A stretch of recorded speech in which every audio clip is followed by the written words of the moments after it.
Hi, I'm Steve Clemons, and I have some questions. For the countries that have nuclear weapons, how many is too many?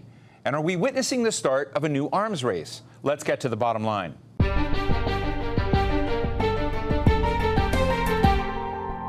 Just one nuclear warhead can wipe out almost 500,000 people. Yet the United States and Russia have thousands upon thousands of these weapons, and 7 other countries are armed with nukes as well. Since the weapons created the threat of mutual assured destruction, that's where any country using them basically destroys itself and its enemy at the same time. Maybe they made some sense during the Cold War between the United States and the Soviet Union, or today with the current Cold War between Pakistan and India. These days, the 3 biggest nuclear powers, the U.S., Russia, and China, are all upgrading these very old arsenals. They claim they want global stability and fewer nuclear warheads, but their actions really say something different. Arms control talks seem to be out of style.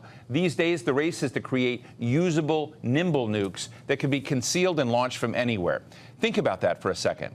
So are we witnessing a new nuclear arms race?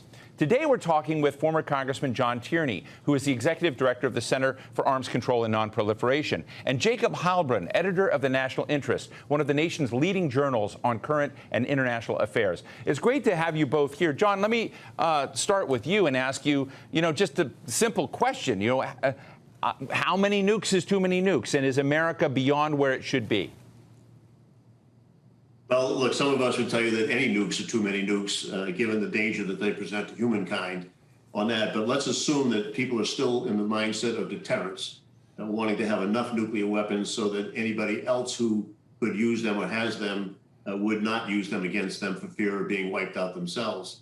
In that case, in about 2013, the military command of the United States said that we do have too many, that 1,550 that both the United States and Russia are allowed to have under the New START Treaty is about a third higher than we actually need, even for deterrence purposes. So putting the arguments of the military's own statements, yes, we have too many by about a third, and that every one that you have that more than you actually need for deterrence is a danger or threat in the instance of miscalculation or a mistake, which happens more often, or has happened more often than we'd like to believe. And while we don't want to believe that it's a very probable situation or a high risk that any leader of a country would actually use them purposely on that, that's always a prospect, although very unlikely. But the miscalculation and mistake part, I think, things that we always have to be concerned. Well, let me frame it just one further element to this, John, before I jump over to Jacob.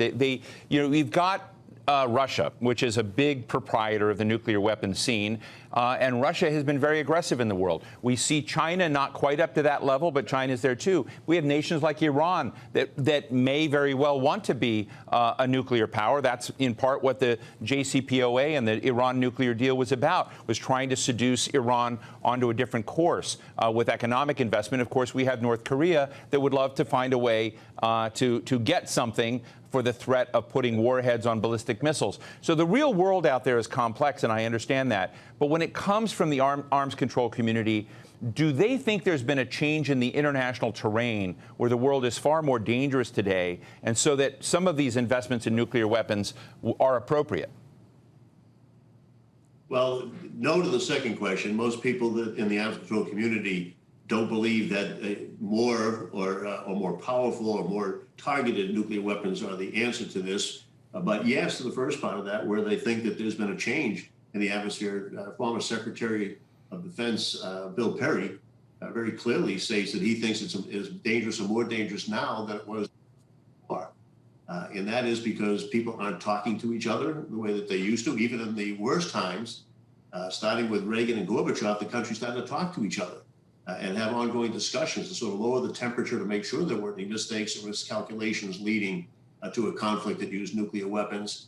And since the United States went on the path of trying to have missile defense again, a prospect that had been counted out by the Anti-Ballistic Missile Treaty, other countries have said, well, what if it really works? It doesn't, but they said, what if it does work? Then the only defense we would have is to overwhelm it. So lots of countries started to upgrade and increase the number of nuclear weapons that we had, so that there's been a little bit of a race on that. It's not just the United States that's seeking to modernize, as they say, but to increase the numbers and the style of weapons. But it's all of the other 9 states that have nuclear weapons are doing some form of upgrade on that. And I know we like to blame it on Russia or China that they're doing it, so we have to do it, but we've been doing it for a long time. And they are now doing it too. And with respect to Russia, they warned us back when the United States pulled out of the ABM treaty by George W. Bush that it was going to lead to them having an arms race and doing new types of weapons and more sophisticated and powerful weapons. Jacob, you convene intellectually some of the best writers and thinkers that I know when it comes to thinking about the broad dimensions of national security. And I'm interested in where current thinking is and where your thinking is on America's nuclear arsenal. It's aging, parts of it. There have been discussions, as I've talked about how to make, potentially, in the last administration, making more usable nukes, which was, a shocking moment for me. But where is your thinking about how our nuclear arsenal and stockpile and our layers of defense should be shaped facing the threats that America has?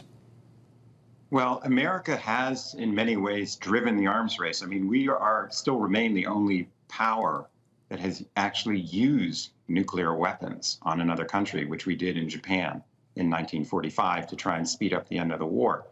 The genie is out of the bottle, particularly since the Obama administration led the attack on Libya after Muammar Gaddafi gave up voluntarily his nuclear weapons.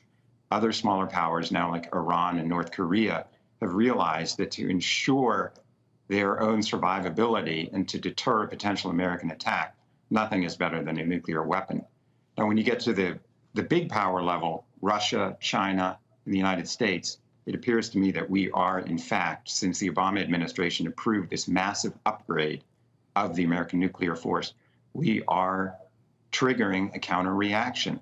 I'm not saying that the Russians wouldn't be pushing ahead anyway, but there are lots of questions here that go right back to the genesis of the Cold War. Is the amount of money that we're spending worth it on these nuclear weapons? We're spending money on weapons that are never supposed to be used in the first place. And so far, to get to your subtitle, which is brilliant, so far nuclear weapons have kept the peace. The scary thing, as George Kennan, among others, pointed out, who is the author of the Cold War Doctrine, is what if the deterrent doesn't deter?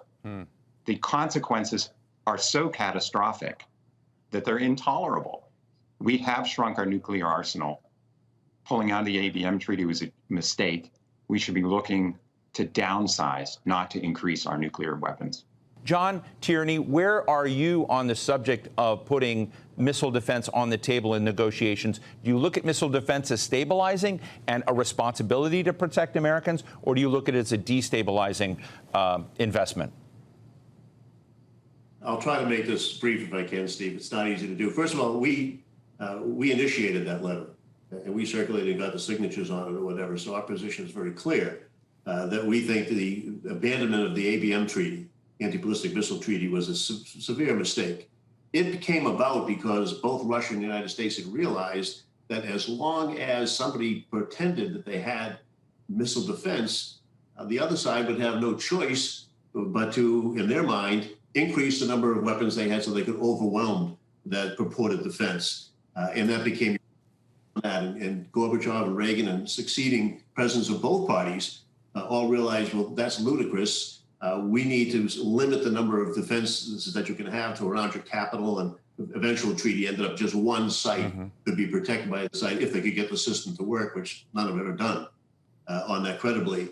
And then you saw people start having agreements and treaties that reduced the number of nuclear weapons in the world until along came George W. Bush and his crew, and they pulled out of that treaty. And then you saw Russia say, well, then, man, we're going to have new types of weapons that we're doing because we can't expose ourselves. If your system ever did work, that means you could strike us first and we'd have no capacity to strike back because you'd have a defense. So, A, we think it encourages a first strike, but B, it means the only thing we can do defensively for ourselves is to have many, many more than you have so that you then are still hesitant to come after us. So it's been a very destabilizing factor, and you wouldn't want missile defense anyway, even if it did work, because of those reasons. But the more incredible part of this is we've spent $400 billion trying to develop a system since Star Wars that has never, proven itself credible and isn't reliable and doesn't work. It's only passed 9 out of 19 or 11 out of 19 tests. And even those tests were scripted. so that they're not realistic or real-world conditions. And it just is not going to work, and it probably physically can't work. People that we used to have hearings on, and physicists would come in and say, this idea of having a system that worked is more theology than it is technology. But we're spending more and more money, and contractors are making more and more profits, huge profits, and everybody keeps moving down this direction on a destabilizing factor or issue to begin with, and secondly, one that really doesn't even work. So yes, we should put it on the table. It doesn't mean you have to give it up or whatever, but say you'll discuss it and listen to Russia's concerns about it, and then expect that they'll have to put some issues on the table that we have concerns about. Otherwise, you may never get these conversations started again, and it's essential that we have them. You know, I think the other side of the argument, I'm going to jump to Jacob on this, would be, you know, I think some people would say we have, in fact, shown that the technology is there. They can say elements of missile defense is what Israel has received from us in Iron Dome, and they've shown an ability to intercept. I mean, I'm just representing the other dimension of the argument, and that they look at the layers of apples with oranges, Steve. Say it, well, you're mixing apples with oranges. Well, I'm just telling you what they said. Yeah, ballistic missiles. Yeah, no, and there's a system that is not long-range missile, whatever like that, where it's a whole different matter, a different atmosphere, and a different testing. Right. And while they're not perfect, they're better than the ICBM missile defense is. But don't let them mix your apples and oranges. Don't let them obfuscate the issue. Well, no, I understand. I just want to say that that's one of the arguments they make. But they also make the argument that what we have today is not enough, and they're advocating for something called the next generation interceptor, which would move from these, you know, that would involve space and other dimensions of this to kind of do it. So the technology, they say, is rolling forward. But Jacob, what are your thoughts on this issue? Because, you know, I was very caught in the way you just framed the challenge. That we've let the genie out of the bottle, that there is this, you know, craziness, if you will, and an insanity to sort of looking at where you go logically with this. But once the genie's out of the bottle, how do you get it back? Not how do you get it back, but how do you manage it in such a way that you don't end up in an endless cycle? You know, when you look at the amount of money, as John Tierney just said, about the investments in something that many people think is wobbly technology. So I'm just interested in what you think when it comes to missile defense, when it comes to investments, when it comes to modernization. How do you get the equities right so that it doesn't basically take over the entire Pentagon budget, or that you don't end up in a slippery slope to the kind of horrible conflict you just talked about? Well, you look, what has fundamentally happened is that the regime that was codified during the Cold War has frayed and maybe even snapping. We had regular consultations with Moscow. We had the Open Skies Treaty. We continually tried to push for more regulation of the competition. Now, when you had the George W. Bush administration, you had the unilateralism, the belief that the United States could do it all on its own. We didn't need to have any treaties with other great powers. We could just behave as we pleased. Now, Joe Biden, I think there is some good news here. Joe Biden is pushing for better relations with Russia, and it appears to center on arms control. So I think, you know, some progress can be made on that front. But you're never going to persuade the hawks in Congress to jettison missile defense. Sorry, it's not going to happen. The success of the Iron Dome, yes, that may be, you know, of limited utility right now, but politically, ever since Reagan gave the Star Wars speech in March 1983, the Republican Party has been 100% committed to the idea of some kind of missile defense. We need to try, and it would be difficult for Biden to even get Congress to approve any strategic arms limitation talks. I mean, it was difficult in the 1970s. Nixon got it through. Carter was unable to get SALT II formally approved. Reagan adhered to it informally. But I would say, you know, we do need to try and reach some arrangements. We're trying with China as well, who are apparently now embarking upon building a bunch of ICBMs. With North Korea, we're never going to get them to denuclearize. We just need to try and regulate it with some kind of understandings and accommodations. Unfortunately, especially in this country, on the conservative side, and during the Cold War, people thought we should get a first strike capability and be able to wipe out. They actually talked about wiping out the Soviet Union in the 1950s as part of a rollback strategy. So I don't think that you're going to get more massive nuclear cuts in the United States. We already are down to about 3,800 weapons, 1,700 of which are functional right now. Maybe we can pare it back a little bit more, but I'm not too optimistic. Well, thank you. Well, John, let me ask you a question. Steve, can I just interrupt you for a second? Absolutely. You invited us to be conversational, so stop me if you think I'm on. I want to touch on the subject that you mentioned about people believing this missile defense system is going to work and they're going to come up with a new interceptor type of thing. This would be the third or fourth iteration of this argument.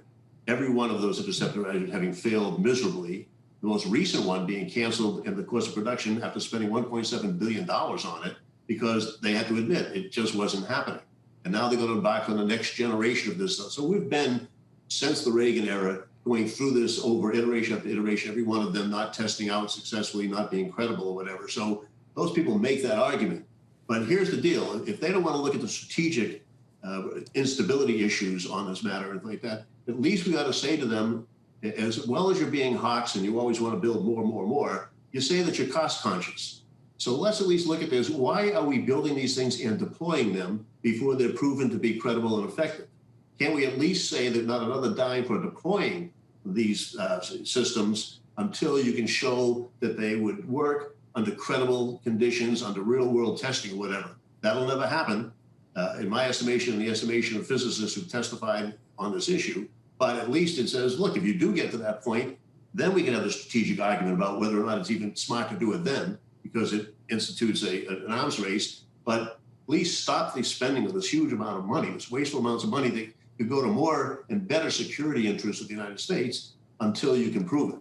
But I'm just wondering what you think about the literacy of your former colleagues in Congress and why, when you were there, I'd love to hear what the interaction with both industry and the Pentagon was on your very legitimate questions. Thank you. As you know, when I was there, I chaired that committee that had hearing after hearing on this thing. So I didn't have a high favorability rating with Raytheon, Lockheed Martin, and others on that basis. And the military factors, we used to call them out when they lied to us. They frankly would come out and lie about whether or not something was successful or not and drag it on that basis. But this goes on, and members have a lot on their plate, and they have limited staffs. So everybody can't be an expert in every area, and they tend to focus on whatever committee assignments they have. So the literacy level is not what it should be, not what it used to be. I mean, most of these younger members, keep in mind, not only didn't they duck and cover, their parents didn't duck and cover. So like the rest of society, some people I thought that was being solved. We had a bunch of treaties that were decreasing in numbers. They all think that, or they think, oh man, I know it's a problem, it's very dangerous, but I can't do anything about it. So we have, what the Center for Arms Control and Non-Proliferation does essentially is try to educate and inform staffs and members of Congress about what's the current situation and what are the arguments on either side so that they can make a decision and be literate in it. And it's an effort that continues, and we're doing more and more every year. But it's not up to where it has to be to make these arguments really, really sensible and to have people focusing on the things that Jake and I have been talking about. Jacob makes the point, as do I, that there are cost ramifications, there are strategic ramifications, and it has gone a long way from the day when we were trying to be transparent and try to be conversant with other countries that had nuclear weapons to today, where both parties seem to think, oh, the matter we can get at Russia, the matter we can get at China and others, and beat our chest and say we're not going to even talk to them, but that's a good thing. It's not a good thing. And even Ronald Reagan knew you can have a lot of disagreements with him, but you have to talk about these existential threats. But nuclear weapons gives Russia a place in strategic matters globally. It also gives the United States. So is there another dimension to nuclear weapons about America's place in the world where we may have other things going shoddy, but, nukes make sure that we're always there and that we always matter? Jacob? Well, I think it's more a quest for predominance. The idea is that the more you have, the more of an insurance policy you have, the less other countries will be inclined to mess with you. But the truth is, it is, as you point out at bottom, a colossal waste of money. We should be investing in the United States infrastructure. We should not be squandering these kinds of sums on nuclear weapons that contribute absolutely nothing. You could just as easily dig a hole in the desert in Nevada and dump billions of dollars into it. We're not actually beyond 1,700 I mean, I don't know what buying more nuclear weapons is going to contribute at this point. We have other huge problems, which, by the way, impact our power in the rest of the world. What about economics?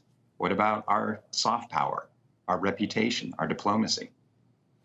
So let me just ask you, John, is there a way to leapfrog out of this moment that, your group, the arms control networks basically say, hey, here's an alternative vision that has a real chance of going along the lines that Jacob suggests? Or is it just basically we're going to be struggling through this with two sides of the aisle? Those, the genie's out of the bottle. We're just going to have to deal with it. We're going to have to build more. But do you think there'll be a real chance in the arms control community to come back to some of the proposals you've made, and as, Jacob said, take some of that money and apply it elsewhere?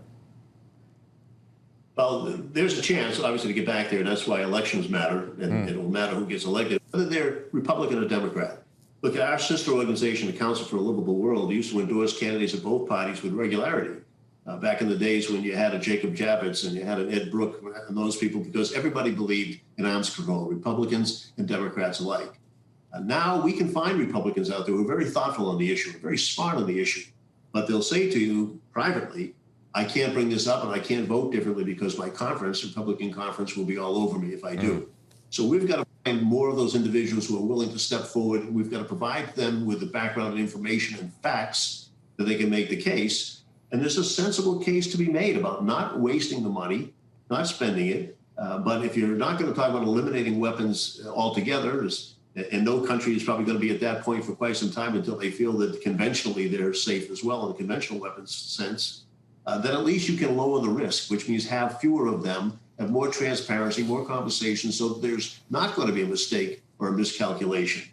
And that's where the real danger lies. And even the American military, as I mentioned to you earlier, says that we can use far fewer in our arsenal for deterrent purposes than we have now. China, up until very recently, was always talking like that. They only had about between the high 200s and the mid 300s of nuclear weapons, and not all of them intercontinental ballistic by any stretch of the imagination, because their theory was we only need enough to stop another country from coming at us. Right. We don't have to spend the money that makes us more predominant and have more than they do.